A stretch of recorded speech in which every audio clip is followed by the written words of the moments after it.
Ողջույն բարեկամներ։ Այսօր ինքնաճանաչում ֆորմատով կզրուցենք Սամվել Աշոտյանի հետ, որը մասնագիտությամբ տնտեսագիտության ասպիրանտ է, տեղեկատվական տեխնոլոգիաների մասնագետ նաև համատեղությամբ։ Ողջույն Սամվել։ Տվյալների վերլուծաբան, տեղեկատվական տեխնոլոգիաների տվյալների վերլուծաբան։ Տեխնոլոգիաների վերլուծաբան, մասնագիտությունը։ Նախ ես ուզում եմ մեր բազմահազարանոց, քան 100,000 գնդիների անունից մեր աջակցությունը հայտնել, ձեզ ամենակարևորը։ Շնորհակալ եմ։ Մենք դրա մասին դեռ կխոսենք, ուզում եմ սկզբից պատմեք մի քիչ ձեր մասին, քանի որ մեր ֆորմատը ինքնաճանաչումից է բխում, մենք ամեն ինչ կապում ենք ինքնաճանաչման հետ, ես ուզում եմ մի քիչ պատմեք ձեր մասին, ձեր արմատների մասին, որտեղից եք Արմատների։ արմատներից։ Շատ Մեր ամենասիրած եւ որոշ մարդկանց ամենաչսիրած թեման է, բավական կարևորում ենք։ Սկսենք արմատներից։ Դե արմատներով ինչպես եւ այսպես ասենք սովորական հայը տարբեր տեղերից են գալիս, Վանից ունեմ արմատներ, ունեմ Խոյից արմատներ, իսկ արդեն հենց բուն ես մեր արևելյան Հայաստանից, Ապարանից ունեմ արմատներ, տեղերից ունեմ արմատներ, մի խոսքով մեր արմատները այսպես շատ լայն տարածված են, ու ոչ էլ ինչպես որ ասացի, ես արմատներիս մնում եմ հավատարիմ, չեմ պատրաստվում հրաժարվել կլինի արևմտյան թե արևելյան Հայաստանի իմ արմատներից, որովհետև դա իմ պատմությունն է, ոնց որ ես չեմ կարող ջնջել այն ինչ ինձ ձևավորել է, այս ամբողջ պատմությունը, նախնիների պատմությունը եւ այլն։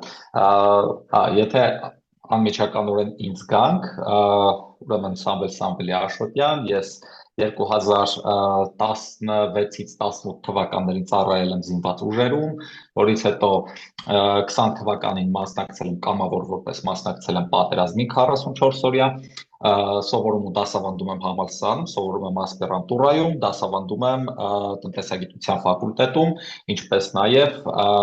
աշխատում եմ տեղեկատվական տեխնոլոգիաների ոլորտում, ինչպես ասացի, տվյալների վերլուծաբան եմ ու համատեղությամբ նաև հասարակական գործունեություն եմ վարում, որի համար էլ եւ ճշումների փորձերի եմ ենթարկվում, այսպես ասենք։ Մենք դրան դեռ կվերադառնանք, ուղղակի ինձ մի հատ հարց հետաքրքրեց։ Մեր ժամանակ մինչև ասպիրանտուրան չէր ավարտում, դասավանդելու տարբերակ չկար, այսինքն բան պետք է ունենային, գիտական աստիճան, ասպիրանտուրան ավարտելուց հետո օգուտ էին աշխատել։ Հիմա բանա փոխվել։ Հա, իրականում ես մագիստրատուրայի վերջերից եմ սկսել արդեն դասավանդել, սեմինարներ եմ հիմնականում վարում, պես որ հա, հնարավոր է։ Այսպես ասենք, իմ բանը, տիտղոսը, եթե այսպես կոչենք, ասիստենտ է, բայց պետք է ասեմ, որ ասիստենտից շատ ավելի բարձր գիտելիքների եմ իհարկե տիրապետում ու շատ ավելին եմ սովորեցնում։ Շատ լավ, շատ ուրախ եմ, մեզ եւ տեղեկատվական տեխնոլոգիաների վերլուծաբաններ են պետք եւ տնտեսագետներ են պետք, լավ, իսկ որպես տնտեսագետ Հայաստանի տնտեսությունը ինչպես է գնահատում։ Բարդ, պետք է ասեմ, որ շատ բարդ, եթե մենք խոսենք այս տենդենսներից, ես օրինակ ուսումնասիրում եմ 2026 թվականի բյուջեի նախագիծը, որով դեֆիցիտը մեր բանի բյուջեի դեֆիցիտը կազմելու է 536 միլիարդ դրամ, օրինակ, դա հաշվի առեք, որ այս տարվա ընթացքում միայն մեր պետական պարտքը աճելու է հավելյալ 1.4-ից 1.5 միլիարդ դոլարով։ Արդեն իսկ միջինում մենք ամեն տարի այս պատուհաս իշխանության ժամանակ, իրենց իշխանավարման ժամանակ, մեկական միլիարդ դոլար միջինում տարեկան ավելացել է մեր պետական պարտքը, այսինքն կրկնապատկվել է, եթե Նիկոլ Փաշինյանի իշխանություն վերցնելու պահին 2018-ի մայիսին, եթե 6.7 միլիարդ դոլար էր, հենց ներկա պահի դրությամբ, այսինքն ներկա չէ կներեք, այդ արդեն տվյալով ես դες ասեմ 2025 թվականի ուրեմն հոկտեմբեր ամսին 14.1 միլիարդ դոլար է եղել,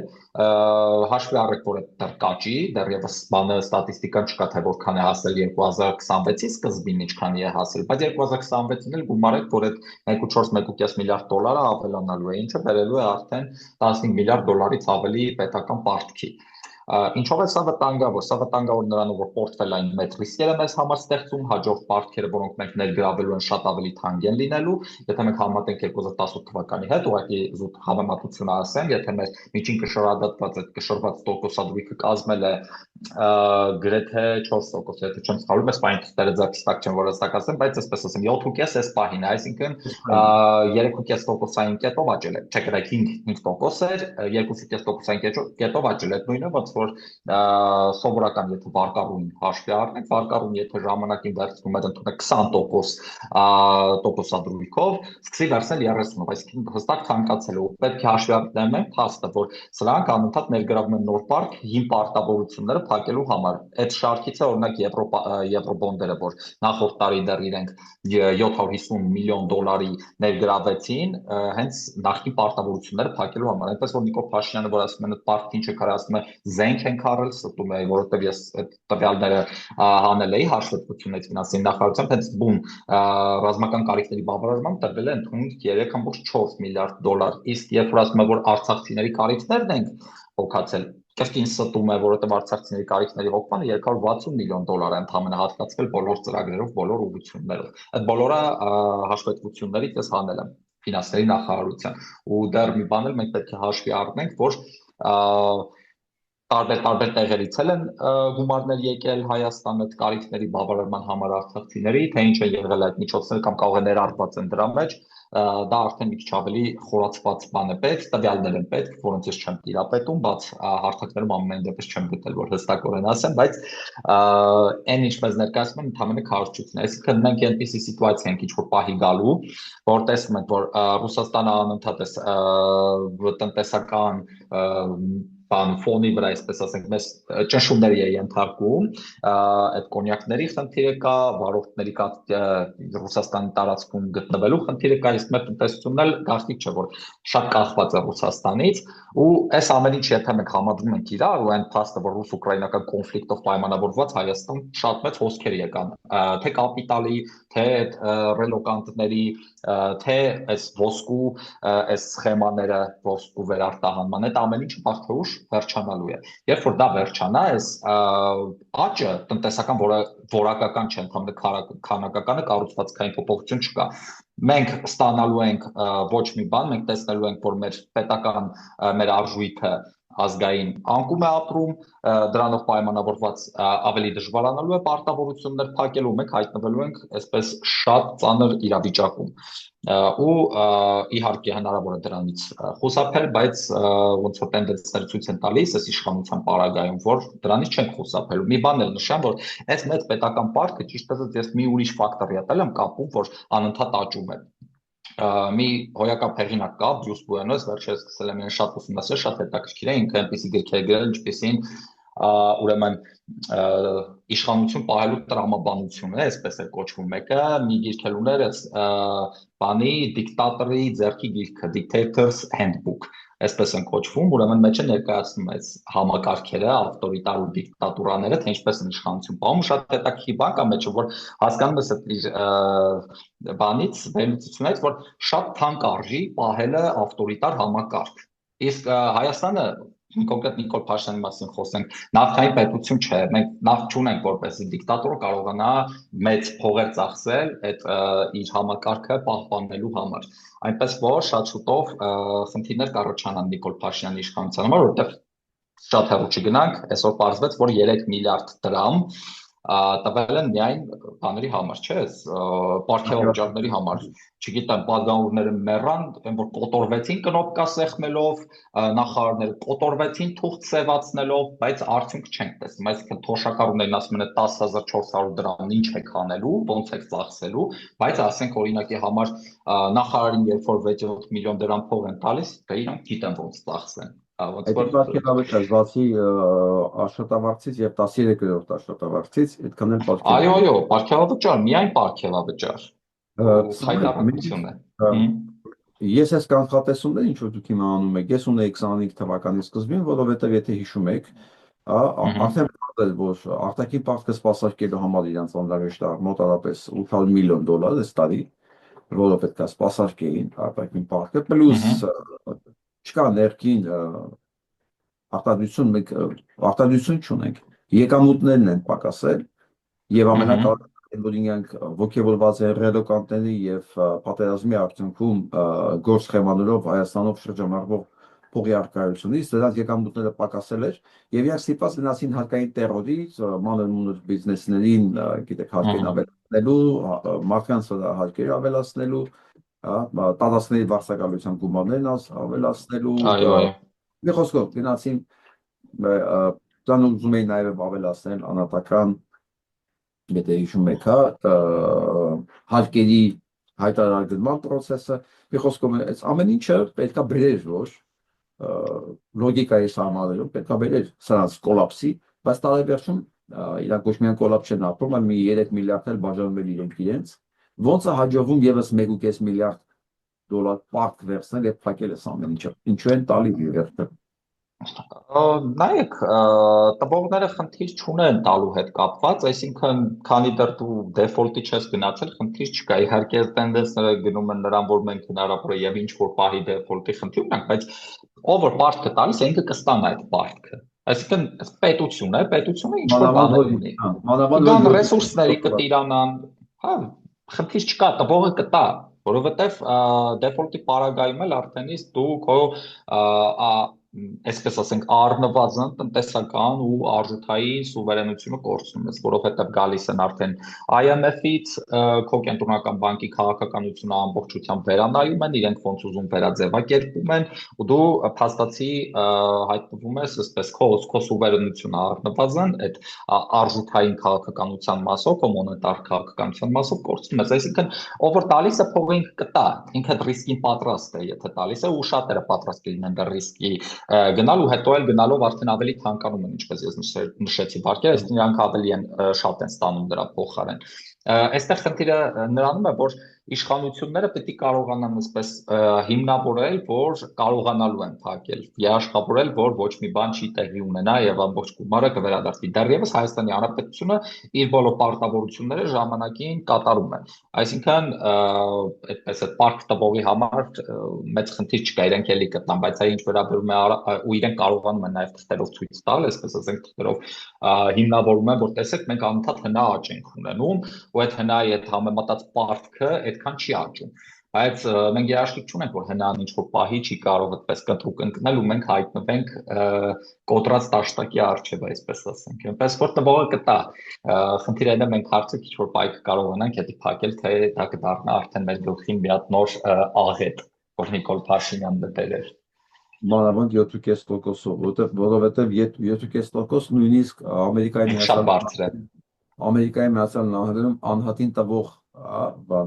վարկը չի 7.5%, ավելի ցածր է 6.5%-ը Ամերիկայում, եթե դու ուզում ես բնակարան գտնես,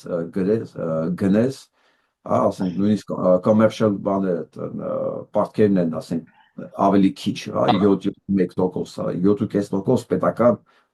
պարտքով մայր է սոսկալի բարձր թիվ է։ Սա մեկ հայտ ադեկան է։ 28 Շնորհակալություն հարցին անկեղծ պատասխանելու համար։ Ինչի տվեց այդ հարցը։ Ես չեմ ճանաչում 28 տարեկան մեկին անկեղծ իմ ամբողջ շրջապատում, որ հասկան տեղեկացված է Հայաստանում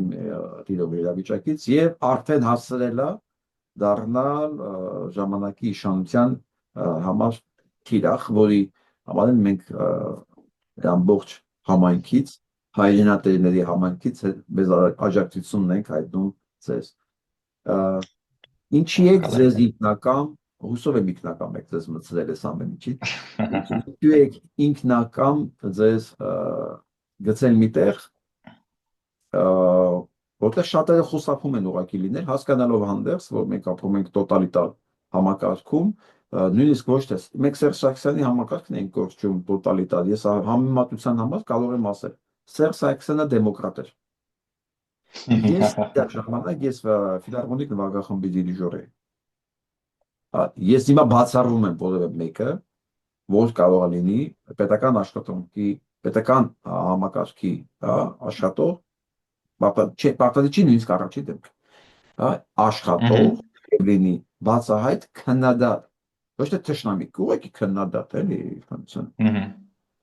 Ինչն է ձեզ ստիպել այս կարգավիճակը վերցնել ձեր վրա։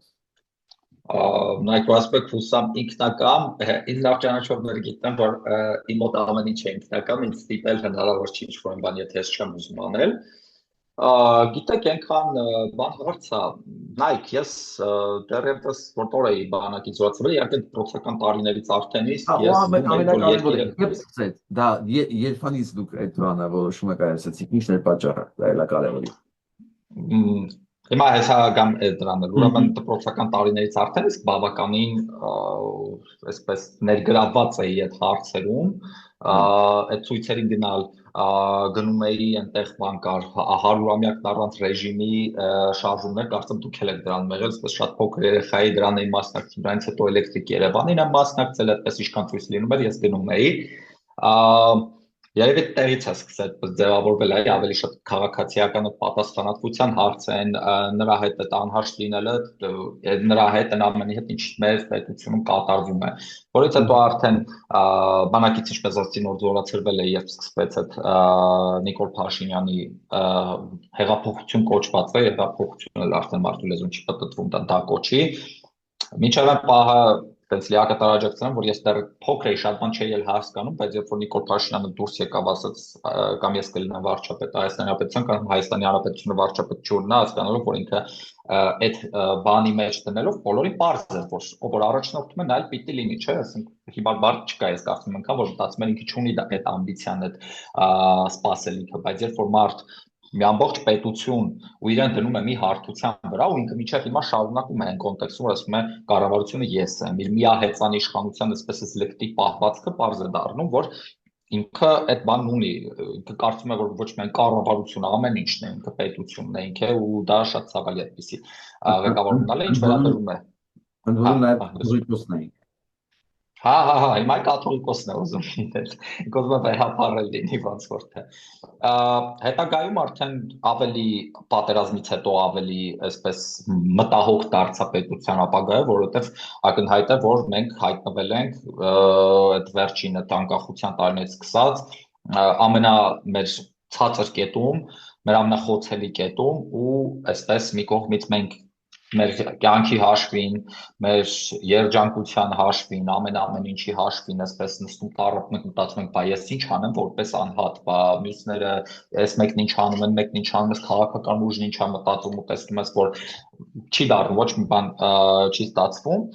ավելի ես էլի ոնց որ ծերանում ես երիտասարդ սկսում ես ծերանալ պատերազմից հետո ավելի հասկացա որ պետք է ես էլ մի բան եմ հետո ոնց որ անձնական շփումների մեջ մարդկանց հետ իմ կարծիքը կիսել շատ էի այն Ազդակստանում իսկ ինչու դու չես խոսում իսկ ինչու դու չես զբաղվում քաղաքականությամբ դա էլ ինչ որտեղ հանդիսացավ պատճառ, որ ես սկսեցի մտածել ավելի լուրջ այդ ուղղությամբ ու վերջին ընկետը եղավ, երբ որ սրբազան շարժումը սկսվեց, ես դրան մասնակցել եմ, աջակցել եմ այդ շարժմանը, այն հավատով, որ մեր ինքնիշխանությունն այս պահին մեծ վտանգի տակ է ու ես մինչև այլ այդպես եմ մտածում, ցավոք սրտի Բագրատ Սրբազանը չկարողացավ պլանավորում անել հասարակ չգիտեմ ում հետ ինչ պայմանավորվեցին չարեց, բայց սխալ էին պայմանավորվածությունները ակնհայտորեն ես կարծում եմ, որ ընդհանուր առմամբ նախկին վարչակարգերից, նախկին իշխանություններից չպետք է պարզապես այդտեղ Երևային։ Նրանք պետք է եթե ուզում էին մասնակցել, պիտի շարքերում լինեին, որպես շարքային մասնակից, որպես քաղաքացի, ոչ ոք չի կարող ասել, որ եկեք իշկա կորեք անհետացեք այստեղից։ Քաղաքացի են թող գան որպես քաղաքացի, բայց ոչ առաջին շարքերում։ Դա էլ հենց ըստ իս հիմնական պատճառներից մեկն էր, թե ինչու այսպես ստացվեց, այդ պլանավորած չէր մինչև վերջու, այս ամբողջ այդ խայտառակություն տեսնելուց հետո, որ ինչ ուզում անում են, առանց ժողովրդի կարծիքը հաշվի առնելու, հասկանալով, որ ժամանակները պահանջում են նոր մարդկանց, ովքեր որ աֆիլացված չեն նախկինների հետ, աֆիլացված չեն այս ներկաների հետ, ում նույնպես կարող են նախկին կոչել, ինչու ոչ իրենք էլ են էլի նախկին, ինչով են տարբերվում, ոչ մարքերն են տարբերվում, ոչ մի բան Հեսա դրա մասին էլ կարող ենք խոսել այդտեղից արդեն հասկացա, որ նաև սպասում կա ժողովրդի կողմից ու ես այդ ազդակին պատասխանեցի երբ որ ես զգացի, որ ինձ կանչում են, ես դրա համար եկա։ Հիմա այդ բանի մասին խոսեցինք Սերժ Սարգսյանի ժամանակով, հայ իհարկե Սերժ Սարգսյանը Նիկոլ Փաշինյանի համեմատ կարող է ասել դեմոկրատ ղեկավար էր երևի։ Խնդիրը նրանում է, որ նախ Սերժ Սարգսյանը նման լկտիություն երբեք չի ցուցաբերել, ինչ ուզում ես ասել, զուսպ էր ինքը իրեն երբեք թույլ չէր տալի այդ մակարդակի իշխներ, այդպիսի բառապաշար օգտագործեր, ոչ ոք էլի, նախ ղեկավարներից ոչ ոք այդպես չեր անի, բոլորին ամեն առումով Նիկոլ Փաշինյանը այսպես կոնկրետ գերազանցեց ամենավատ առումներով, որովհետև ինչքան վատ երևույթներ կան, մենք հիմա նորից տեսնում ենք, ընդունենք այդ բանի օրինակի համար, երբ որ բոլորին թալանչի են անվանում SSS,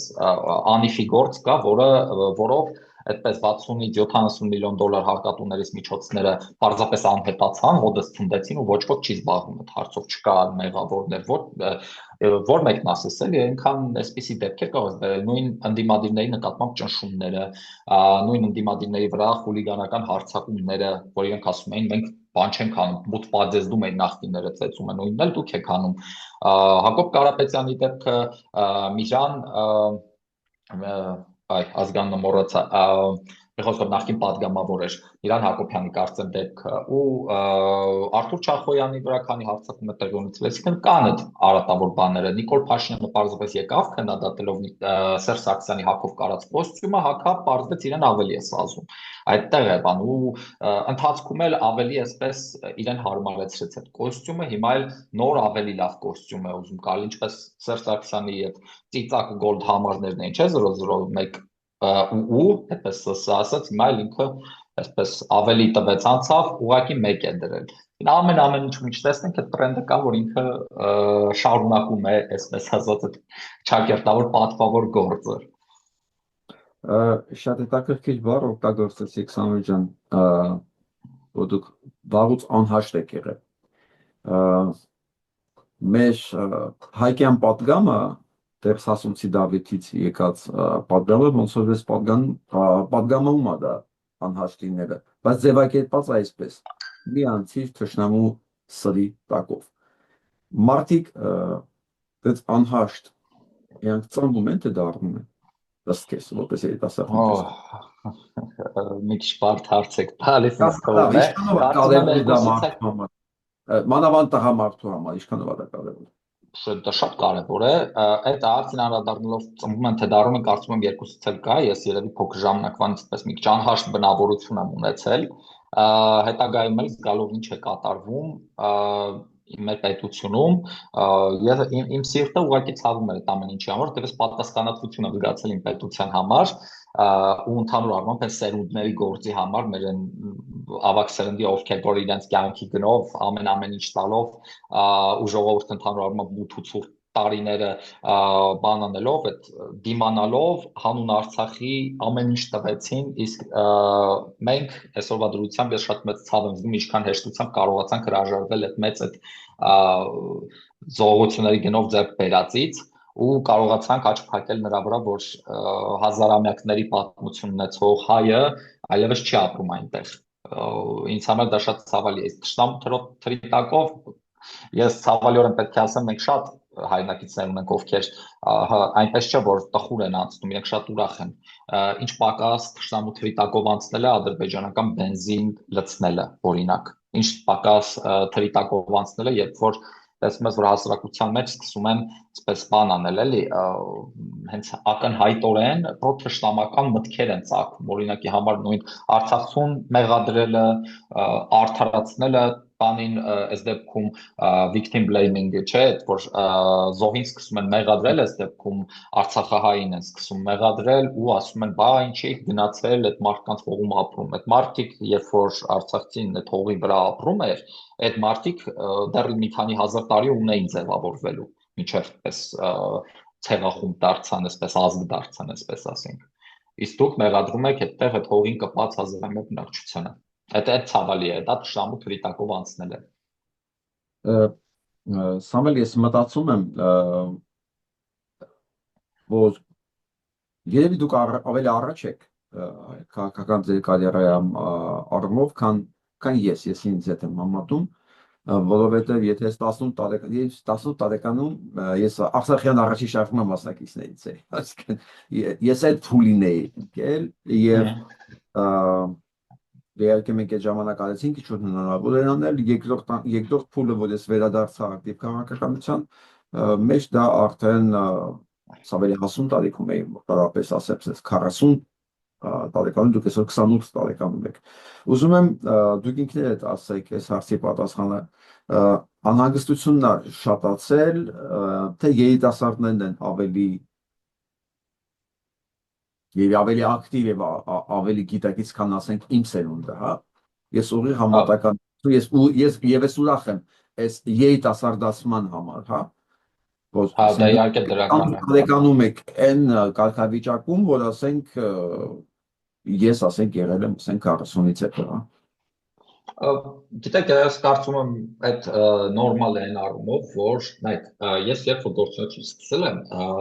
ես կարծում եմ, որ բազմաթիվ ուղղակի նաև համընթաց գործընթացներ են տեղի ունեցել, որոնք օգնել են գործունեությանը։ Ես օրինակ կարող եմ բերել սոցիալական մեդիաները, երբ որ փոխեցին ավանդական մեդիաների, դա մեծ անկախություն տվեց մարդկանց։ Այսինքն, եթե 10 տարի առաջ ես չէի կարող պարզապես դուրս գալ այդ մասին հայտարարել, ես ստիպված կլինեի որոշ մեդիաներ գնալ, այդ մեդիաներ գնալով ես ստիպված կլինեի որոշ անուններ չտալ,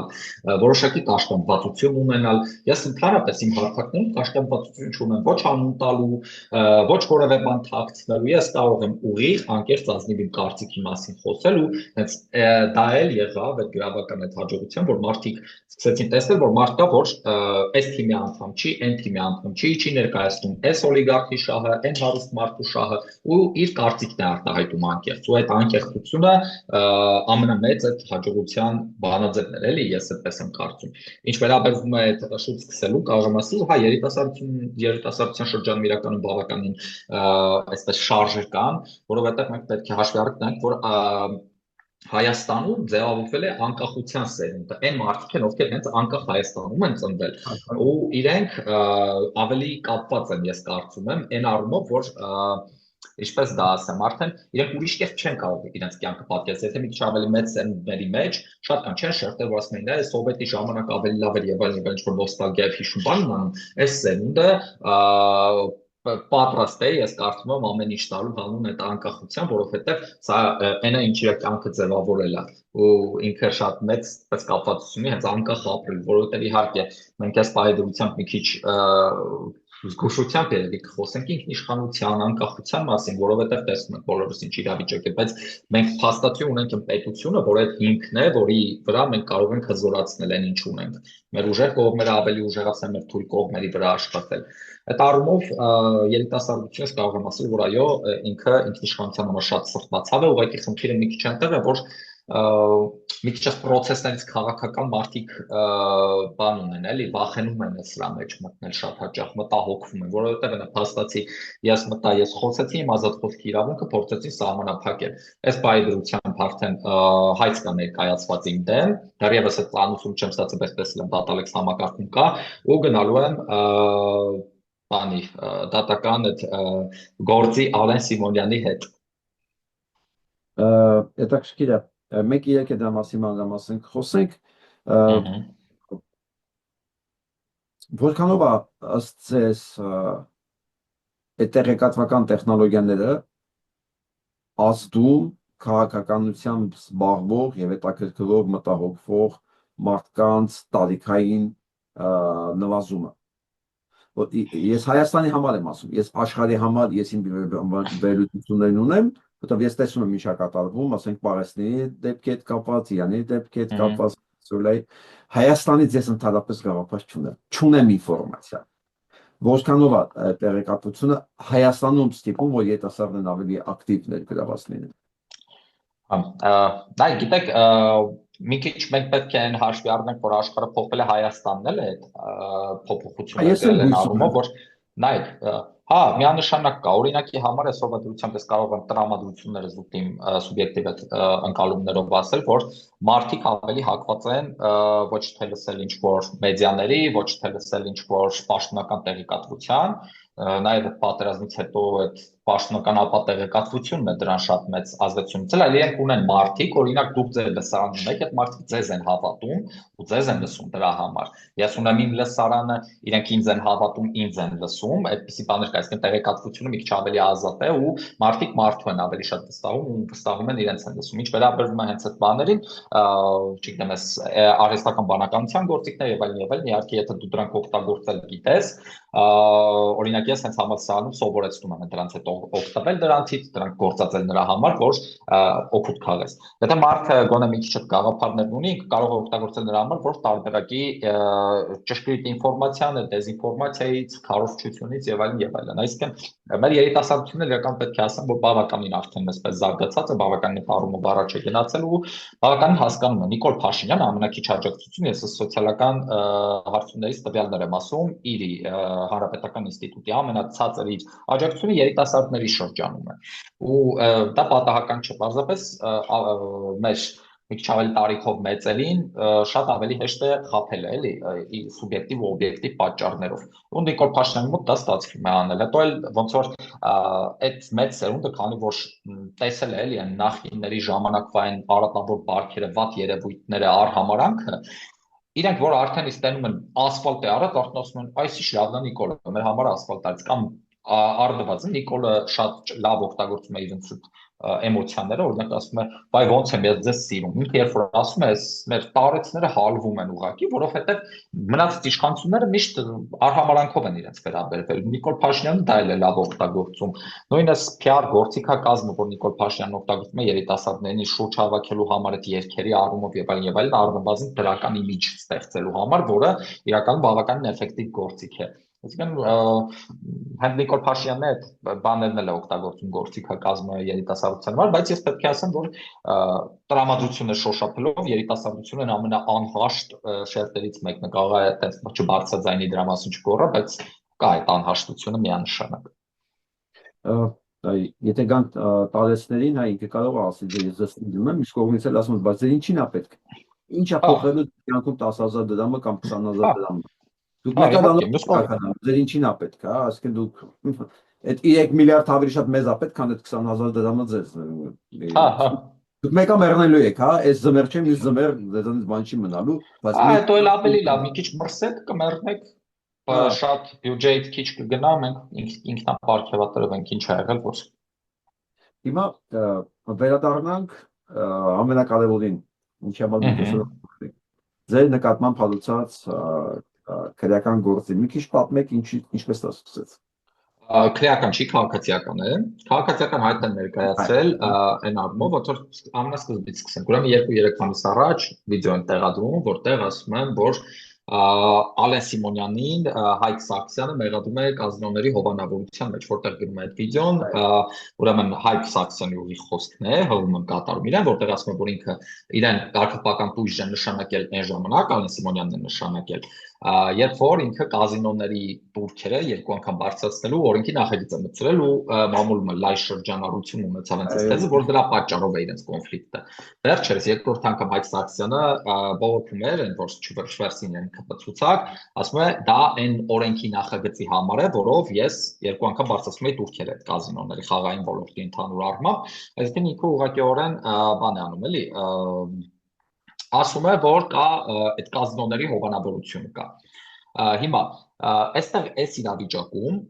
երբ որ ես հղում եմ կատարել այս մարդու խոսքերին, ազգային ժողովի падգամավորի խոսքերի, եթե ինքը падգամավոր է, ուրեմն ես ունեմ, չէ, հիմք հավատալու, որ կա նման բան ու մի բան էլ իրենց թիմակիցն է ինքը հենց։ Այս վիդեոյի առումով էր ու դրա մեջ էլ մի կոմպոնենտ է կա, որ ես ասում եմ 2018 թվականին Դանիել Հովհաննիսյանի ֆիպը գրել է, որ Ալեն Սիմոնյանը Range Rover-ը ուներ ստացել Վիպարոյի սեփականատիրոջից, որի մասին ես դրել էի սկրինշոթը հստակ տեքստով, այսինքն էլի հղում եմ կատարել մամուլում եղած տեղեկատվության։ Դրանից հետո ուրեմն հայտնվում է բանի մի երիտասարդ Ալեն Սիմոնյանի մամուլի խոսնակը ու գրում է թե 24 ժամվա ընթացքում եթե ժամ է դնում վրես էլ եթե չհեռացնեք տեսանյութը ձեզ դատի ենք տալու ես էլ պատասխանեցի շատ լակոնիկ կհանդիպենք դատարանում ու իրենց սրտիկից իրենց սիրած որից հետո Դանիել Հովհաննիսյանի ֆիպը այսպեսի նյութ է տեղադրում որ որակում է այս վիդեոն այդ 2-3 ամիս առաջ տեղադրված վիդեոն, որ իրանց աչքից ֆրիտել է առաջի աշխատանքային օրով իրենց դեկտեմբերի 31-ից հետո առաջի պոստը դրա մասն է, ափալ-թափալ գրում են, թե բանա, սա ամբողջությամբ սուտ ու կեղծիք է, ես ոնց որ նշել էի, որ 18 թվին են գրել, իրական 19 թվին էր, ասում են մենք 18 ինչ են գրել, 19 են գրել, այդտեղ ասում են բրավո իրենք իմ կեղծիքը բացահայտեցին, որից հետո ասում են մենք նման բան չենք պնդել, բայց ես չեմ ասել իրենք պնդել են, ես ասել եմ, որ իրենք գրել են, իրենք այդտեղ մամուլին բան են անում, հղում են տալիս, որի ես սկրինշոթով տեղադրել եմ, իրենք ասում են մանր են տարերը չի երբ ինչ որ այսպեսի հիմարություններ են խոսում։ Հիմա այս դեպքերը իրար հետ փոխկապակցված են ակնհայտորեն, երկու օր հետո է լինում։ Ու ես կարծում եմ, որ այս հայցը դատական նույնպես կապված է լինելու հենց սրա հետ ու Դանիել Հովհաննիսյանի ֆիպը հերքեց այդ կեղծիք որակեց դա հենց այդ դատական process-ին օժանդակելու համար։ Շատ շուտով մենք կիմանանք, բայց ես պետք է ասեմ, որ սա իմ ազատ խոսքի իրավունքի նկատմամբ կոպիտ ոտնձգություն է, ես դրա մասին շատ եմ խոսել ու ամբողջ բանի ընթացքում այս process-ները երբ որ սկսեմ, բայց պետք է ասեմ, որ ամբողջ իրավաբանական համայնքից կարելի է ամբողջ չասենք, բայց ես արդեն երևի մոտավորապես 10 իրավաբանից ստացել եմ աջակցության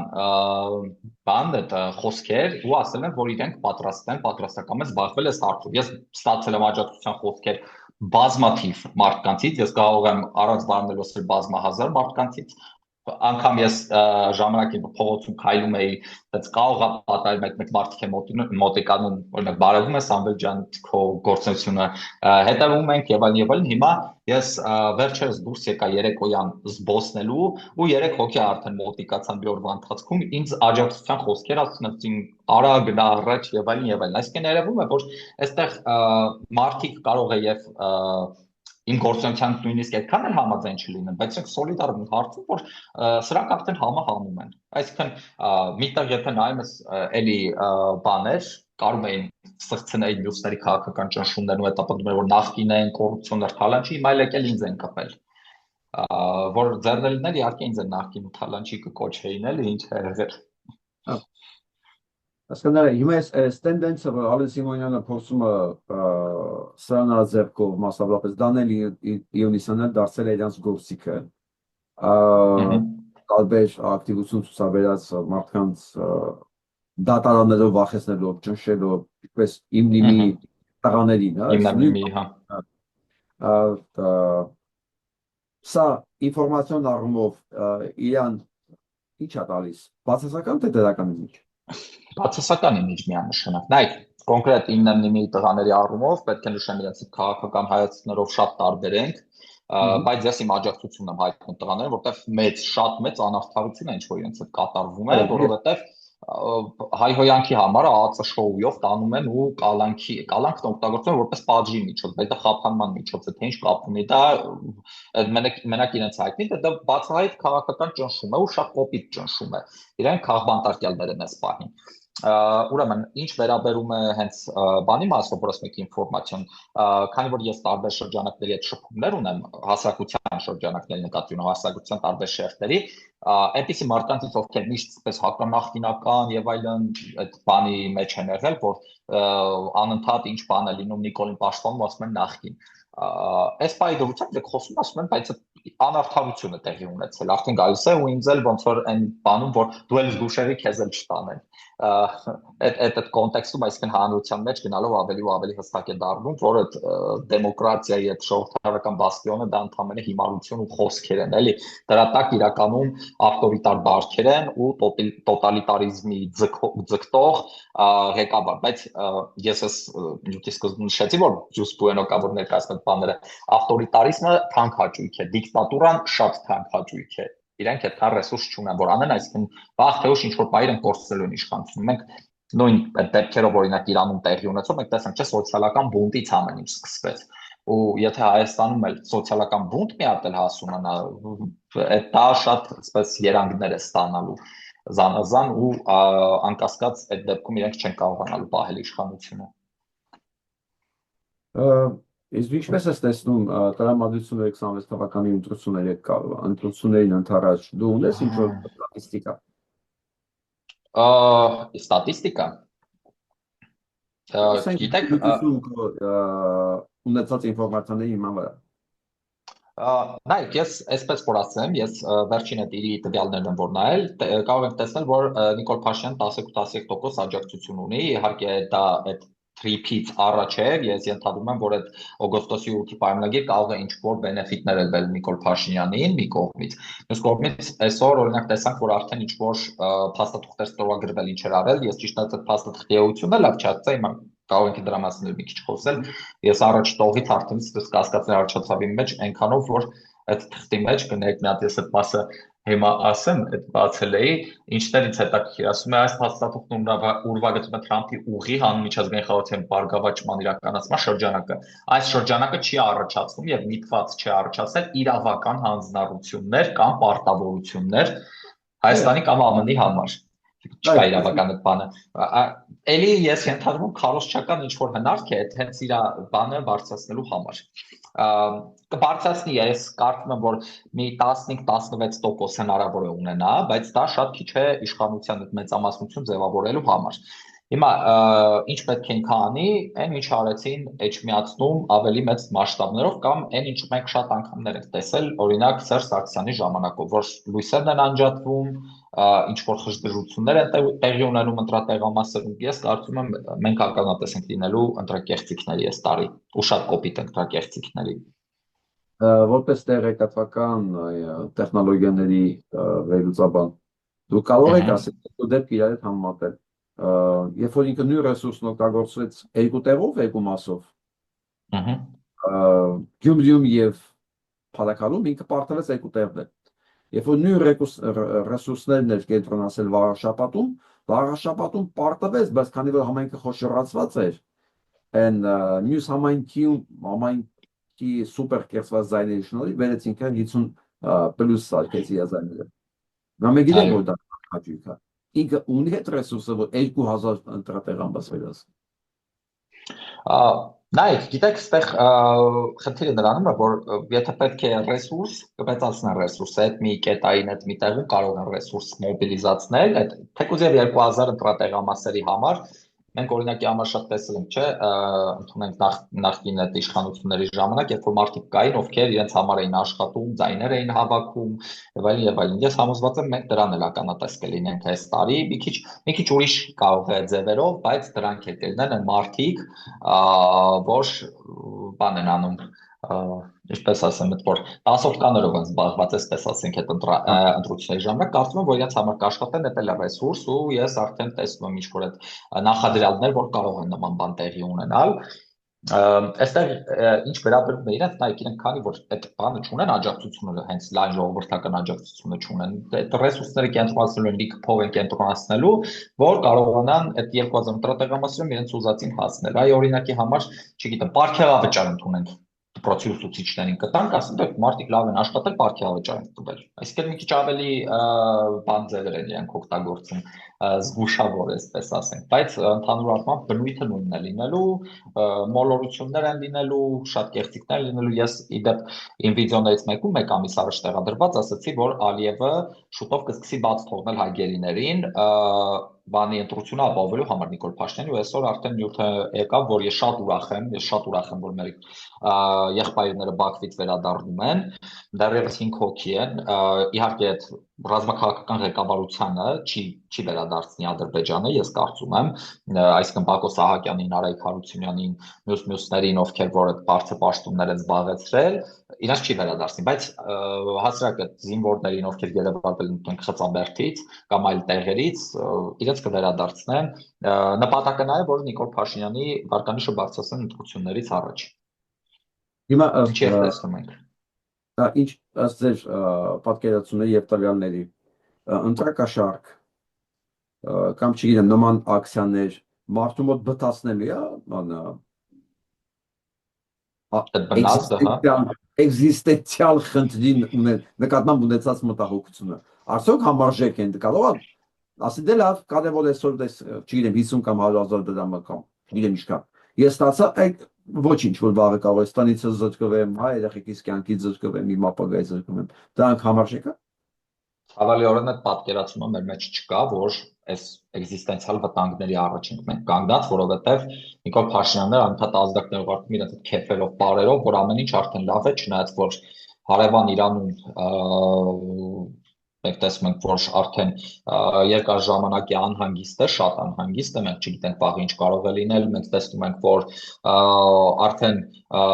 ուժեղի իրավունքով մեծ պետությունները բաժանում են իրար մեջ ազդեցության գոտիներ ու այդ ազդեցության գոտիներում ինչ ուզում անում են, ես տեսա մի նկար, որ Թրամփը այդ Վենեսուելայի նախագահի բանի էջում, այդ Վիկիպեդիայի էջում իր նկարն է տեղադրված որպես նախագահ,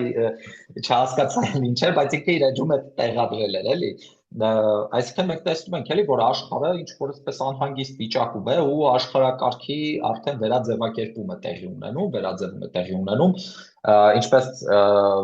շատ դիպուկ ընդգծեց Ալիևը,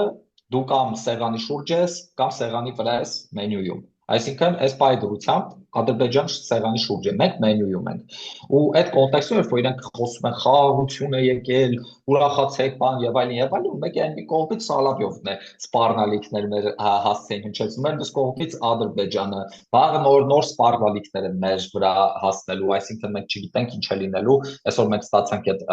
նաեւ ազդակները բանից, դեսպանից Իրանի, ով շատ մեծ դժգոհություն արտահայտեց Հայաստանի նկատմամբ ու վաղուց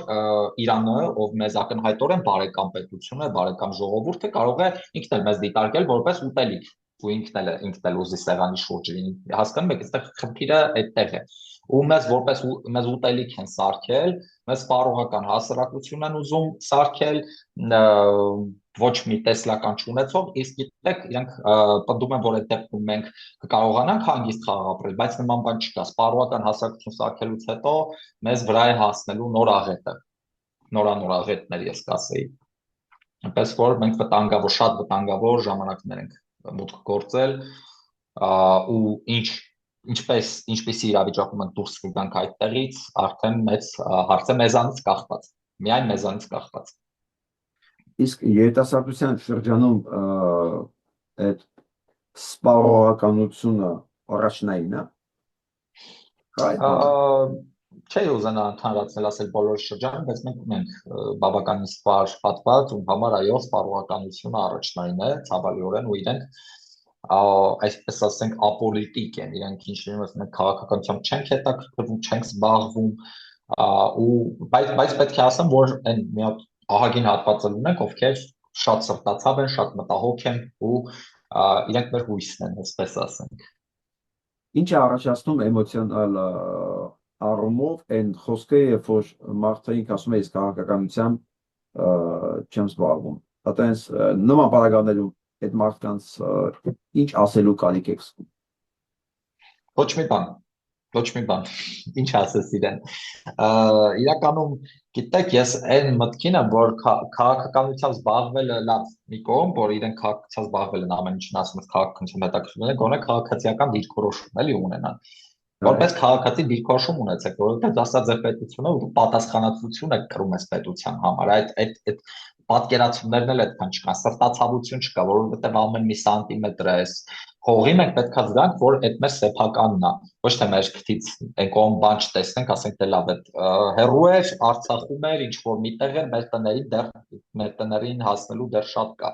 որովհետև տներին հասնելը ոնց որ ժամանակի հարց է դառնում, երբ որ մեր մտածելակերպը այդպեսին է դառնում։ Երիտասարդության մասով Լսեք, չգիտեմ, այդ մարդիկ, ովքեր որ իրենց ապոլիտիկ են համարում, իրենց հետ ես այդպես խոսելու շատ բան էլ չունեմ, պարզապես մի բան կասեմ, որ քաղաքականությամբ զբաղվելու համար նաև պետք է ինտելեկտ ունենալ ու ընդհանուր առմամբ, էլի մեր մեջ էսպես շատ արատավոր մտածելակերպ կային առումով, որով որ քաղաքականությամբ զբաղվում է, ինքը մեղմ ասենք վատ մարդ է։ Ինչը ակնհայտորեն այդպես չէ, որ խոսույթի դեմ, որ մենք պետք է իհարկե պայքարենք, քանի որ այդպիսով ոնց որ դաշտը բաց են թողում միայն վատերի համար, ովքեր լավն են, խուսափում են, ասում են դե ես էլ չպիտակավորվեմ, չմտնեմ ու կեղտոտվեմ։ Այսպեսի բան կա, որովհետև ես մի շատ հացրակ օրինակ կարող եմ բերեմ, գիտեք, ես որ զբաղվում եմ այս քաղաքական վերլուծություններով, իմ կարծիքն եմ արտահայտում, օրինակ ես ինչ ուրիշ տարբերակ ունեի, կարող էի դառնալ օրինակ սովորական բլոգերներից, կամ այսպես սուտի ազգայնական բաներից խոսեի, չնկատելու տայի եկեղեցու վրա հարձակումը, կամ ինչ որ չգիտեմ, այդ ժամանցային բաներով զբաղվեի, համ փող կաշխատեի, համ այսքան հայհոյանքներ չէի ստանա մեկնաբանություն այս հատվածում Նիկոլի աջակիցներից, համ էլ այսօր դատարանում չէր հայտնվի իմ գործը, որով օրինակ ես պետք է ազգային ժողովի նախագահի հետ դատի գնամ ու ոնց որ պարզ է, չէ, որ այստեղ դիրքերի անհամապատասխանություն կա ու մենք գիտենք, որ այն պրակտիկան իրենք սիրում են, որ զանգեն դատավորներին, SMS-ներ գրեն դատավորներին, այնպես որ շատ շուտով մենք ականատես կլինենք արդյոք դատական համակարգը ամբողջությամբ մահացած է Հայաստանում, թե ամեն դեպքում հնարավոր է ինչ-որ արդարության հասնել։ Կարծում եմ, այս դեպքը իմ դատի դեպքը շատ այսպես հստակ օրինակ կարող է դառնալ, այդ ինդիկատորը կարող է դառնալ։ Այդպես է։ Ու այս ճնշումների մեջ ուղղակի երիտասարդներ, ովքեր կարող են մեծ պոտենցիալ ունենալ, չեն ուզում մտնել։ Օրինակ ես որ մտել եմ, ինչ եմ ստանում դրա դիմաց, ոչ մի բան։ Մենակ զրկանքներ, մենակ ճնշումներ, ու քանի որ ես մենակ եմ, ես ոչ որևէ հովանավոր ունեմ, ոչ որևէ, չգիտեմ, ինչ որ մարդ է իմ հետևում կանգնած, որ բան կանի։ Իմ հետևում կանգնած է հանրությունը, ով որ աջակցությունն է հայտնել, որ ում ես շատ շնորհակալ եմ, ու ընդհանուր առմամբ դաշտում, որ այդքան սոլիդարություն կա այդ հարցում, ու պետք է ասեմ հենց իրենք որ կան որ դատի են տալիս, օրինակ Ալեն Սիմոնյան չի կարող նույնով գլուխ կովել, որովհետև եթե իշխանությունը ինքը այլևս չունենա, իր կողքը կանգնած մարդ չի մնալու պարզապես, ովքեր որ կանգնած էին իր կողքը նրա դիրքի համար, հաստատ իր կողքը չեն ուզելու այլևս կանգնել։ Այդպիսի տարբերություն էլի կա, պետք է էդ էլ հասկանալ։ Ես մի քիչ փորձեմ այս մասով մեկնաբանել, ինչա նշանակում այդ խոսքը, դա ասում է, ուրիշ ման որ դա լսելով է ասում, ուրիշ ման որ դա իր պատկերացումն է, երբ որ ինքը չի զբաղվում քաղաքականությամբ։ Քաղաքականություն չի, ինչպես դու ասեցի, սա գոնե քաղաքացիական դիրքորոշում պետք է ունենաս։ Մարդ որ չունի դա, ես հոգեբանորեն բացատրեմ, ասենք առաջ։ Մանավանդ ստողները պետք է սա իմանան եւ տարածել իմիջիալոց Խնդրեմ, բաժանորդագրվեք Սամվել Աշոտյանի բոլոր հարթակներին, գտեք իր որ հարթակներում կաս Սամվել։ Ոյ, գրեթե բոլոր, Facebook, Instagram, TikTok, YouTube, Patreon-ում կամ այսպես։ Շատ գտեք բոլոր տեղերը, հետևեք Սամվել Աշոտյանին։ Չմոռանաք այս հաղորդումը անպայման, ինչ է նշանակում իսկ քաղաքականությամբ չեմ զբաղվում։ Այսօր վերլուծում եմ այդ մարդու հոգեբանական վիճակը, ես հարցնում եմ սենց, պարզ։ Ինձ հետաքրքիր չի, ինձ հետ ինչա լինելու, ես չեմ ուզում պատասխանատվություն վերցնել իմ ճակատագրի համար։ Դա կարելի է ասել, դե սա մարդու դիրքորոշումն է, սա իր իրավունք ունի թքած ունենալ իր վրա։ Բարի, ընդունեցինք։ Հաջորդ Իսկ ինչ եք պատկերացնում դուք, եթե մարդ թքած ունենա իր ապագայի իր ճակատագրի վրա, արդյոք նա մտահոգված է լինելու ձեր ճակատագրի, ձեր ապագայի համար, արդյոք նա լինելու է ձեզ լավ ընկեր կամ լավ աջակից, լավ ամուսին, լավ ընկերուհի, չգիտեմ, ինչ որ մի բան ձեր համար արդյոք լինելու է, իհարկե ոչ, եթե մարդ թքած ունի ինքը իր վրա, ինքը իր ապահովության համար նույնիսկ համարձակություն չունի ինքը իր հարցերով զբաղվի, արդյոք ձեր համար ինքը ինչ-որ մի բան արժի կամ անելու է։ Հետևաբար ես չեմ զբաղվում քաղաքականությամբ, ինձ դա չի հետաքրքրում բառերի տակ կամ մենակ մի բան։ Ես թքած ունեմ եւ ին վրա եւ ձեր վրա բոլորի, որովհետեւ իմ համար նույնիսկ միևնույն է ձեր հետ ինչա կատարվում, ձեր տողուն տարան սպանեցին, թե չսպանեցին, վառեցին, հետո մահացավ, թե սպանեցին, հետո վառեցին։ Հա, դիտավորյալ տարան Արցախ կոտորելու, թե պատահական ստացվեց եւ այդպես, որպեսզի Նիկոլ Փաշինյանի դավաճան կրտեն եւ այլն, ես այդ ցանկը կարող եմ շատ երկար։ Այո։ Բայց սա այդ իմաստ ունի։ Եվ ինձ համար Սամվելի նման կամ բոլոր ընկերների նման, ընկերուհիների նման, որոնք թքած չունեն իրենց ճակատագրի համար, իրանք ավտոմատ դառնում են ինձ համար շատ ավելի վստահելի եւ ցանկալի գործընկեր, ցանկացած ֆորմատով շփումների համար շատ ավելի վստահելի են, որովհետև մի բան հաստատ կա ստեղ։ Սա անձնական սիմպաթիան չի։ Սա մարդու վերաբերյալ իր ճակատագրի, հետևաբար նաև մնացածին նկատմամբ սա մտահոգություն եւ իմպաթիայի փաստ է, եւ սա ամենացածուն փաստն է, որը ամենաարժեքավորն է։ Եթե մեկը հասկանա այս բառերի տակ ինչքան բան է թաքնված, ինքը այս բառերն ասելուց առաջ 1000 անգամ երևի կմտածի, ինչ կարծիք եք։ Համամիտ եմ ձեր մտքերի հետ։ Գիտեք, ես կարծում եմ, որ ես համոզված եմ, այս ժամանակները վաղ թե ուշ անցնելու են հասարակության մեջ այսպես շատ մեծ լարվածություն է կախված օդում։ Հիմնականում գիտեք, այդպես եթե ակադեմիական բաները ուսումնասիրենք, հիմնավորումները ասում են, որ ընդհանուր առմամբ հանրության 4%-ը բավարար է իշխանափոխության համար։ Հայաստանի պարագայում դա գրեթե 120,000-ից քիչ ավել մարդու մասին է, ինչ ես կարող եմ վստահեցնել, որ կա ու այդ մարդիկ պատրաստ են ոտքի կանգնելու։ Իսկ լարվածությունը օդի մեջ կա։ Այսինքն հանրությունը պարզապես անընդհատ խաբվելով, անընդհատ սրա նրա կողմից օգտագործվելով ավելի չվստահող է դարձել։ Ու հանրային գործիչները պիտի ավելի շատ աշխատանք տանեն իրենց վրա, որ վստահություն ձեռք բերեն։ Չպիտի համ զուսպ բան վարեն, կյանք վարեն, մենք բոլոր սոցիալի մեջ ենք, օրինակ, եթե ես դրսում ինձ վատ պահեմ, արդեն իսկ մարդիկ ճանաչում են, շատ արագ իմ ռեպուտացիան ընկնելու է։ Ես դրա համար դրան եմ շատ ուշադիր, թե իմ կյանքը ոնց եմ ապրում։ Ես չեմ կարող Ալեն Սիմոնյանի նման գնալ, մարդուն չոքացնել, թքել իր վրա, նախ եւ առաջ իմ սկզբունքներին է դեմ, դա իմ մարդ տեսակին է դեմ, գիտեք, իրենք այս քո ապրելակերպով ես դու արդեն մարդկանց ապացուցում, որ այո, ինքը պատրաստ է պատասխանատվությունը վերցնելու իր ուժով, հենց նրանով, որ երբ որ իրեն փորձում են ճնշել, վախեցնել, ինքը չի վախենում, չի ճնշում ու պատրաստ է գնալ չէ վերջ, իր զուսպ ապրելակերպով, իր բարոյականությամբ։ Այս ամբողջը քննություն է մեզ համար ու մենք պետք է դա անցնենք ու ես այս դատավարությունն եմ այդ քննության շրջանակներում տեսնում, որովհետև ես հանրությանը պիտի ցույց տամ ինչից եմ ես պատրաստված, ով եմ ես։ Դա էլ նույնպես կլինի այդ քննության մասին, նաև իմ ամբողջ կյանքով ես այդպես եմ նայում, ինչպես ես չեմ պատրաստվում որևէ մի քաղաքացու, ինչ կարգավիճակում էլ վաղը հայտնվեմ, ես երբեք իսկ թույլ չեմ տա նման վարք, որովհետև դա արդեն իմ անվան մասն է, իմ ռեպուտացիայի մասն է ու ընդհանուր առմամբ ես կատնում հայային գործիչներն են, ովքեր որ մաքուր են իրոք, իրենք էլ են այդպես անում ու բան են հեղինակություն են սկսում քիչ-քիչ ձեռք բերել։ Ես կարող եմ օրինակի համար ասել, որ մենք ունենք Նինա Կարապետյանցի նման հոյակապի գործիչ, ով որ շատ լավ նախաձեռնությամբ է հանդես եկել, մժար նախաձեռնությունը։ Օրինակի համար ես տեսնում մարդը շատ երկար տարիներ կա դաշտում ու իր հեղինակությունը շատ լավն է, շատ մաքուր է ու հենց այդ հանրային գործիչները Նինա Կարապետյանցի նման, մյուսների նման, ովքեր որ չեն կորցնում այդ հավատը իրաց նկատմամբ այդ վստահությունը չեն կորցնում, բայց գործիչները պետք է բան փոխեն ու ես կարծում եմ, որ ես էլ եմ այդ ճանապարհին, ես դեռ նոր եմ համեմատաբար, այսպես ասենք, բայց ես էլ եմ այդ ճանապարհը բռնել, որ ես պետք է ինչ դիրքում էլ լինեմ, ինչ էլ անեմ, ես մասնավորում շատ լավ աշխատանք ունեմ, ես կարող եմ շատ լավ ապահովել,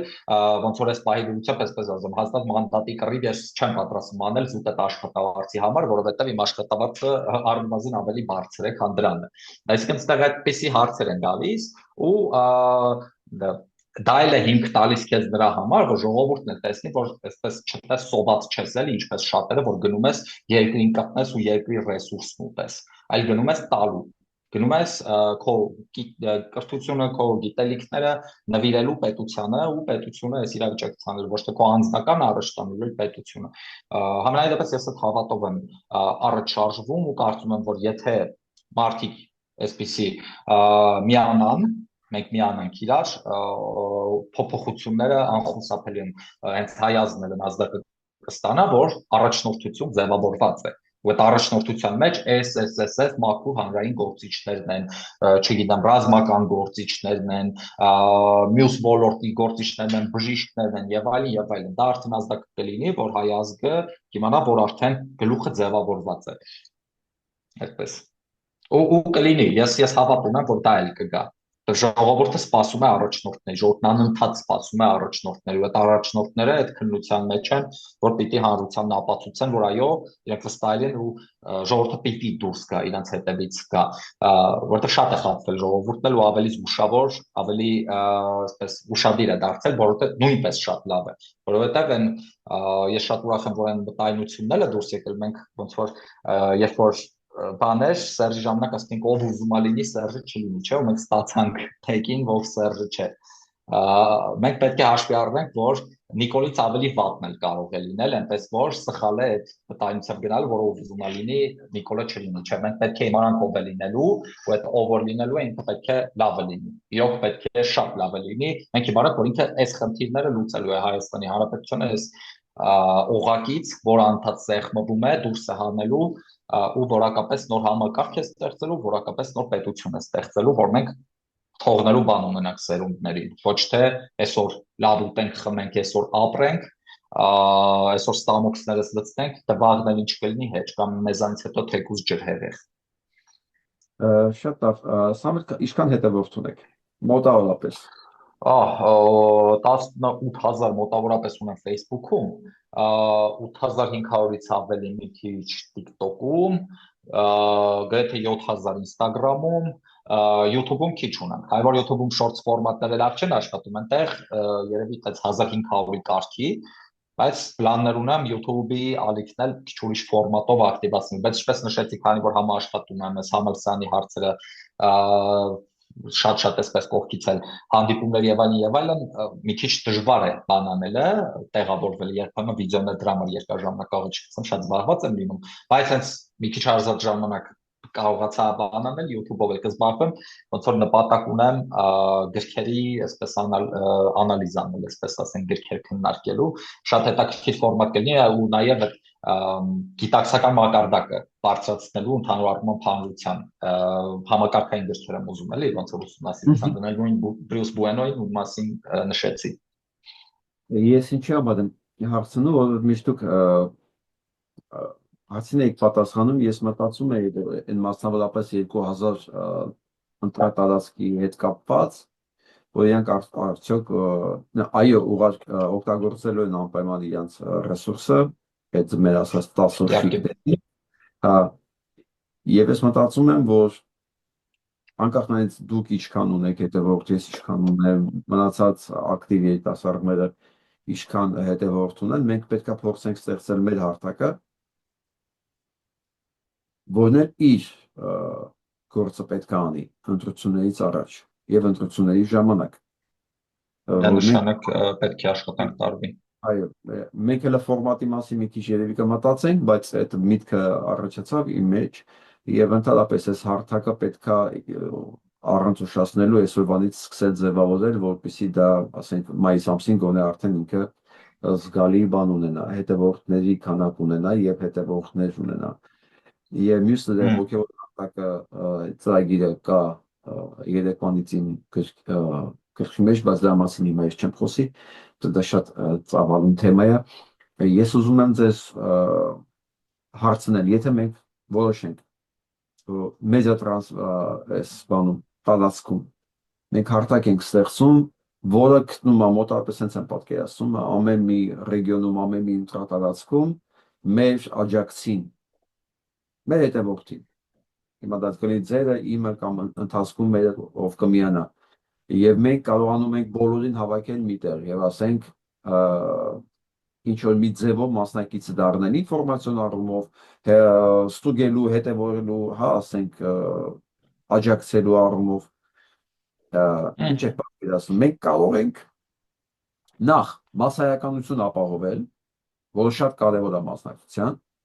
մարդկանց հետաքրքրությունը բերել, որ ասենք այս ընտրություններով մասնակցելով դուք ձևավորում եք ձեր ապագան, եթե դուք չեք մասնակցում, ձեր ապագան ձևավորում է Ալիևը։ Եվ դա յաթաղանի տրամաբանության մեջ է պատրաստած, ինչպես հարյուրավոր տարիներ։ Դուք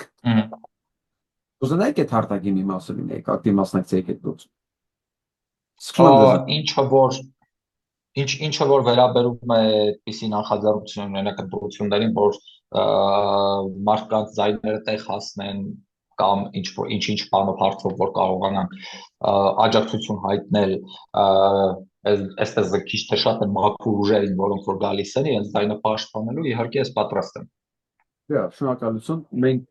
Ես հոստանում եմ մեզ դիտողներին, որ մենք ձևը ֆորմատը գտնենք եւ չենք թողի այս ամբողջությունը քաղաքական գործիչների եւ այն շարժումների վրա, որոնք որոշել են մասնակցել ընտրություններին, մենք էլ մեր գործը կանենք, ես կարծում եմ իրանք մեր կարիքը շատ ունեն, որովհետեւ մենք էլ իրենց կարիքը շատ ունենք, մենք պետք է օգնենք իրենց, որ իրենք օգնեն մեզ։ Իհարկե պետք է միասնական լինենք այդ հարցով, Ես պետք է ասեմ որոշակի բաներ կան, ուժեր նոր ձևավորվող ինչ-որ շարժումներ են առաջանում, որոնք բավականին հետաքրքիր են, նախկին չեն, չգիտեմ, մարատավոր բարքերի կրողներ չեն, այսինքն հետաքրքիր ինչ-որ ուժեր կան, որոնց կարելի է աջակցություն ցույց տալ, ինչպես նշեցի, նրանցից մեկը Նինա Կարապետյանցն է, իր նժար շարժումը, որը շատ հետաքրքիր է, որը առաջարկ ունի, համենայն դեպս առաջարկ ունի հանրությանը ու առաջարկը հենց համակարգային փոփոխությունն է, ինչը շատ գովելի է։ Շատ լավ։ Ես առաջարկում եմ հիմա իմ ու արդեն Սամվելի անունից բոլոր են ընկերներ, հիմա չգիտեմ իրանց ոնց կոչեն, բլոգերներ, քաղաքական ակտիվ կամ ովքեր սոցիալական կյանքում, սոցիալական մեդիայում ակտիվ են, ովքեր կուզենան այս հարթակի մասը լինել, գրեք ինձ կամ Սամվելին, մենք հանդիպում կկազմակերպենք առանձին, պարտադիր չի լինի եթերային, ֆորմատը կորոշենք, մի քիչ կզրուցենք, թե մենք ինչ կարող ենք ստեղծել, ինչ կարող ենք անել, որպեսզի օգտակար լինենք քաղաքական այն ուժերին, որոնք իմ պատկերացմամբ չեն պատկանում առնվազն անցած 4-ին ու ոչ մի ձև դրանց հետ աֆիլիացված չեն, ոչ Լևոն Տեր-Պետրոսյանին, ոչ Ռոբերտ Քոչարյանին, ոչ Սերժ Սարգսյանին, ոչ էլ առավելևս Նիկոլ Փաշինյանին։ Այսինքն մենք պետքա ցենց են պատկերացնում դրանց, ցենց ուղարկում ենք, դուք որոշեք որտեղ, ես արդեն որոշել եմ, ու նոր առաջարկությունների մեջ թողում ենք մարդկանց ազատ իրենց ընտրությունների մեջ։ Այսինքն մենք չենք ուզում ասենք կոնկրետ ինչ որ մի տեխնացի օգտին, այլ մենք ասում ենք, որ հրաժարվում ենք այս ռուս-թուրքական դաշինքներին ծառայած այս 4 հրեշներից, ձեր տեխնացուներին ընտրեք եւ աջակցեք եւ մասնակցեք նոր առաջարկված, չգիտեմ, մարդկանց կամ շարժումների մեջ, որպեսզի չնեղացնենք ոչ մեկին, բաժանում ենք կոպիտ է հնչում, բայց սևերի եւ սպիտակների, որովհետեւ դաշտ իրոք տենց է, կամ մենք ունենք սև, կամ մենք ունենք սպիտակ, այն խառնած գույները իմ համար նույն սևերն են, որոնք սև են, բայց իրենց վրայից սպիտակ են ներկել, բայց տակից սևն երևում է, էլի։ Այդ խառնուրդը իմ համար նույն սևն է, ոչ մի բանով, այսինքն երբեք Էդմոն Մանուկյանը չի կարող դառնալ, էլի սպիտակ։ Այ ինչքան էլ որ ուզենա իրան պոլիշանի, չի ստացվի, էլի։ Մեր հիշողությունը Գիտեք, այդ մասով ես իմ կարծիքն ունեմ, եթե թույլ կտակ ես ասեմ։ Ես կարծում եմ, այս նախկին ասածը, քանի որ ոչ նախկին 4 ղեկավարությունը, այսինքն այլի Նիկոլն էլ է նախկինների մեջ 4։ Իրենք արդեն իսկ աջակցություն չունեն։ Հստակորեն իրենք աջակցություն չունեն։ 26-ի ընտրությունները մենք պետք է փոխենք օրակարգային կերպ, որ ոչ թե անցյալի մասին լինի, որ Նիկոլն ու իրենք իրար հետ պասերով խաղան ու անդադ ասեն այն նրանք Նիկոլով վախեցնեն, Նիկոլը իրենցով վախեցնի, այլ ապագային ուղղված։ Ինչ առաջարկ ունեք, նոր ուժերը, ոչ թե էլի մտնեն Նիկոլ Փաշինյանը ակնհայտորեն բոլորին փորձելու է այդ ձեր ասած սեբացնել։ Այսինքն ես էլ որ մտնեմ ընտրության, ինքը ամեն կերպ փորձելու է ինձ նախկինի պիտակ կպցնի։ Ասելու է դու նախկին ես որտեղ սեն, դու սև ես որտեղ նենց եւ այլ, ինչ որ բաներ են հորինելու, ինչ որ բաներ են մտածելու։ Նույնը նախկինները, եթե ես մտնեմ process-ի մեջ, ինձ ասելու են դու Նիկոլական ես, որովհետեւ սենց, որովհետեւ նենց Ես կարծում եմ, այս օրակարգը ընդհանուր առմամբ նարատիվը պետք է ապագային ուղղված լինի 26-ի համար, որովհետև նախ եւ առաջ հանրությունը հոգնել է այդ բաներից, նախկին թալանչի եւ այլն, մենք բոլորս արդեն հոյակապ դա գիտենք, հանրությունը ել չի աջակցում ոչ նրանց։ Մենք պետքա դուրս գանք այդ շրջանակից, մի հատ տեսնենք, այդ զատենք էլի, ճիշտը սխալից, մի հատ տեսնենք ինչա տակը մնում ու աջակցենք այդ տակը մնացողներին, ովքեր որ այդ արատավոր բարքերը չեն բանանելու վերադարձին, որովհետև իրենց ձեռնտու է։ Այս համակարգի մեջ բոլորին ձեռնտու է, որովհետև քանի դեռ կա այդ նախկին ներկա թալաչ եւ այլն խոսույթը, այդ նույն մարդիկ, նույն համակարգի ներկայացուցիչները անընդհատ առաջ են գալու։ Նիկոլը կասի դուք նախկին եք մարդիկ, ովքեր վախեցած են նախկինից գնան իրեն կտրեն, նրանք կասեն դու Նիկոլ, չգիտեմ, SS, նրանք էլ ովքեր Նիկոլից են վախեցած, այսինքն այստեղ խնդիրը ով մյուսից ավելի շատ վախեցած, ով ավելի շատ վախեցած է նախկինից Նիկոլ կընտրի, ով ավելի շատ վախեցած է ներկաներից կգնա նախկին դեր կընտրի, ու էլի այս նույն 21 թվականի կինոն էլի կդառնա։ Հիմա խնդիրն ինչու՞մ է քաշել օրակարգը տանել այն դաշտ, որ կա նոր մարդիկ, հստակորեն նոր շարժումներ են ձևավորվում, հստակորեն նոր ուժեր են գալիս, իրենց պետք է առաջ մղել ու ապագայի տեսլականը։ Բայց մարդիկ ինչ ունեն մեզ առաջարկելու։ Արդյոք մեզ առաջարկում են նոր սահմանադրություն, բայց ոչ այնպիսի սահմանադրություն, որ Ալիևն է ստիպում, այլ այն սահմանադրությունը, որ իրապես Հայաստանի Հանրապետության շահից կբխի ու կստեղծի այն բալանսավորման մեխանիզմները ինստիտուտների, որ մի հոգին դուրս չգա ու եկեղեցու դեմ արշավներ անի, ինչ ուզի անի, տակ հացով տան, դուրը ջարդեն եկեղեցու, չգիտեմ ինչեր անեն, զամոք փոխեն, խոչընդոտեն ծեսերին ու ոչ մի արձագանք չլինի ինստիտուտների կողմից, այլ այնպեսին լինի, որ եթե վարչապետը ինչ-որ պահի, նույնիսկ վարչապետը օրենքի որևէ փոքր-ինչ սխալ բան անի, օրենքին հակասող, այլ լինի ինստիտուտ, որ գա ասի, պարոն վարչապետ, 1000 անգամ կներեք, բայց դուք այս օրենքը խախտել եք, դուք հակասահմանադրական գործունեություն եք վարում։ Մենք դա է պետք, թե չէ մենք ոնց որ այն հույսով չպետք է ապրենք, որ լավ հաջորդը գոնե մի քիչ ավելի լավ լինի, որովհետև հաջորդները որպես կանոն վատն են լինում մեկը մյուսից ու պետք է այն համակարգը ձևավորվի, որ եթե շատ վատն է լինի մարդը, այդ զսպող մեխանիզմները իրեն չթողնեն այդ վատ բաներն անել։ Ինչպես ինչը որ մենք ականատես եղանք, ես տվյալ կոստյումի դեպքում սահմանադրություն պետք է լինի, ոչ թե կոստյում։ Քանի որ ինձ շատ են գրում, ու չգիտես ինչի մարդիկ մտածում են, որ քաղաքական դաշտում ես միավորողի ֆունկցիա պետք է ունենամ իր վրա, ես էլ ամեն անգամ ասում եմ քաղաքական դաշտում կարող եմ միավորվել Շնորհակալ գործ է։ Ես քաղաքական շարժում չեմ, առաջադրված չեմ քաղաքականության վրա ունեմ այնքան ազդեցություն, ինչքան ինֆորմացիոն դաշտով ես կարող եմ ազդել այդ ամեն ինչի վրա, բայց ոչ ավելի։ Մենք փորձենք միավորել ապահովել ինֆորմացիոն դաշտում։ Դե տեսնենք, իրականում պետք է ինչ-որ մի բան անել, որ ավելի կենտրոնական ոնց որ բանը լինի, մեր արձագանքն էլ միասնական լինի, ավելի ուժեղ կլինի։ Տեսնենք ինչ-որ բաներ, ես կարծում շատ դեռ գործընթացներ կլինեն այս 5 ամսվա ընթացքում միջև ընտրություններ ու ինչ-որ ֆորմատներ հաստատ կմտածենք ինչպես անել, որ քաղաքացու ձայնը պաշտպանված լինի, որովհետև սրանք ակնհայտորեն աչք ունեն քաղաքացու ձայնի վրա։ Այո, եւ ինֆորմացիան Այո։ Դե եթե չենք միավորում քաղաքական դաշտը, դա մեր գործիքակազմի մեջ չի մտնում, մենք կմիավորենք ինֆորմացիոն դաշտը, քարոզչական դաշտը, պրոցեսը համարենք բացված, ովքեր պատրաստական են միանալ ինձ ու Սամվել Աշոտյանին, այս հարցը քննարկելու եւ տեսնենք ոնց ենք օգնում Դեռ մի հատ քննարկենք հասկացանք ինչ ենք անելու, ոնց ենք կարողանում օգտակար լինել։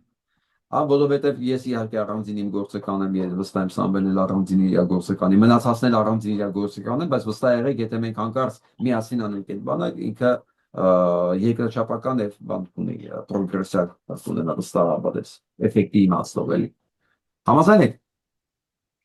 Համաձայն եմ, ես մի նկատառում ունեմ մենակ, քանի որ ես ոնց որ համոզված չեմ, որ կստացվի ինչ-որ ֆորմատ ստեղծել, ես չեմ կարող ասես վստահ ասել, մի հատ պետք է հարց քննարկենք ոնց ենք անելու, ինչ բանի ենք էլի գալու այդ առումով։ Թե չէ ընդհանուր առմամբ բաց եմ այդ բաների համար, եթե կարող ենք էֆեկտիվ ինչ-որ այդպիսի բաներ ստեղծել, պետք է աշխատենք դրա վրա։ Գրեք ինձ, գրեք Սամվելին, ովքեր ցանկություն են գոնե քննարկելու, մենք կզրուցենք, կուզեք ուղիղ եթերում, կուզեք առանձին, կհանդիպենք, կուզեք ուղիղ եթերում, կուզեք առանձին, կքննարկենք, մարդիկ իրենց մտահոգություններով կկիսվեն մեր հետ, մեր պլաններով կկիսվենք, մի խոսքով կգեներացնենք, դա կոչվում է brainstorming, հա, մենք ձևը կգտնենք։ Եթե ցանկությունը կա, ճանապարհը անպայման կգտնվի, որովհետև սա նոր եկավ մտքից մեջ, այսի պետք է ինքն ադամանդը ոնց է հղկվում, այս կողքից տաշել են, կողքից տաշել են, միջև լավագույնը կգտնվի, բայց կարևորը ցանկությունն է, եթե ցանկությունը մեր sense ասեմ եթե երկրի ցավով ապրող մարդկանց ցանկությունն է, որ ժողովրդին ինֆորմացիա, ինչով մենք անում ենք, ժողովրդին ակտիվացնի եւ ցույց տա ճիշտն ու սխալը եւ պաշտպանի ամենակարևոր ձայները, մենք անպայման ձևը կգտնենք։ Նույնիսկ կարող է այսօրվա մեր առաջարկած տարբերակից էլ տարբերվի վերջնական իր արդյունքով, բայց էական չի, կարևորը որ ինքը ծառայի գլոբալ այն նպատակին, որոնք մենք կոնտուրներն ենք տալիս ընդհանրապես, sense վեկտոր ու կոնտուր ենք տալի, պաշտպանել ձայներ, ինֆորմացնել եւ օգնել այն նոր ուժերին, որոնք առաջարկող բան ունեն, նոր առաջարկներ ունեն։ Վերջ, հրաժարվում ենք այն նախկին աղբից այն ինչ որ փաթաթված է, այս արդեն 30 տարի է մեր երկրի վրա։ Թերևս այսքանը, եթե ավելացնելու բան կա, Դե իրականորեն այն կողմից չկա իրականում շատ հաճելի զրույց էր, շատ թեմաներով արդեն անդրադարձանք։ Երևի այսքանը դեռ բավական է։ Առաջին անգամ համար կարծում եմ բավական է, ես շնորհակալ եմ ձեր ժամանակի համար։ Մենք ձեր կողքին ենք, դուք վստահ եղեք, որ աջակցությունը Շնորհակալ եմ։ կա, որքանով սա հնարավոր է, պետք է ալեններն իմանան, որ իրանք ընդհանրապես պատմության մեջ այս պատմական արյունալի, բայց անցումային շրջանը իրենք գնացող են, այլ հարցը ամբողջն է ուր կգնան։ Վեկտորն էլ մենք ենք որոշելու, հա։ Այդ վեկտորը չի լինելու ինքնաբերաբար ինչ ստացի, չէ, մենք ենք որոշելու ուր պետք է գնա։ Իսկ ես մոտավորապես տեղը գիտեմ ուր է գնա։ Ես ուղղակի կնշեմ, որ հավերժ իշխանություններ չկան, իրենց մոտ ակնհայտորեն տպավորություն, որ իրենք հավերժ են մնալու, չէ, ինչ-որ պահի բոլորն էլ կորցնում են իշխանությունը։ Մանավանդ այն դեպքում, որ Հայաստանն այսքան աղետների միջով է անցելու, իրենք են հեղինակ դեր նախետի, իրենք չեն կարող իրենց խաղադրիքը դնել նրա վրա, որ հայ ժողովուրդը շատ երկար ժամանակ հանդուրժելու է իրենց այդ իշխանական աթոռներին, քանի դեռ այդ պատերազմ վտանգ կա, իրենք դեռ կարող են մնալ, բայց ինչ-որ պահի մի խոսքով շատ process-ներ կլինեն ու իրենք անկասկած կկորցնեն իշխանությունը։ Ինչպես եւ ցանկացած իշխանություն։ Անշուշտ, ես որ տարիներ շարունակ գրում էի իշխանության հանցագործ քայլերի մասին, ամեն օր գրառում էի անում եւ դա կոչվում էր իմ ցուցակ։ Իմ ցուցակ 1 եղավ, իմ ցուցակ 2 եղավ, դա միջև պատերազմ եւ պատերազմից հետոներ։ Ես վերնագիրը ցուցակների գրում էի։ Բռնակալները վստահ են, որ ժողովրդի հիշողությունը կարճ է։ Հա, դրա համար էլ իրանք պարբերաբար այս ավելացնում են իրենց հանցագործությունների քանակը։ Այո, գուցե մի մասի հիշողությունը կարճ է, բայց կան մարդիկ, որ լավ հիշողություն ունեն։ Հիշաչար չեն, բայց լավ հիշողություն ունեն, բարյությամբ էլ առանձնապես չեն փայլում նրանց նկատմամբ, ով իրենց ժողովրդին այսքան տառապանքի է ենթարկել։ Սա էլի խոսքը ավելացնելու բան կա։ Եղավ, շնորհակալություն, դե կապի Ես եմ մեջ, շնորհակալ։ տեսնենք ինչ ենք կարողանում մենք անել Շատ լավ։ ժողովրդի համար։ Լավ մնացեք։ Հաջողություն։ Դուք էլ հաջողություն։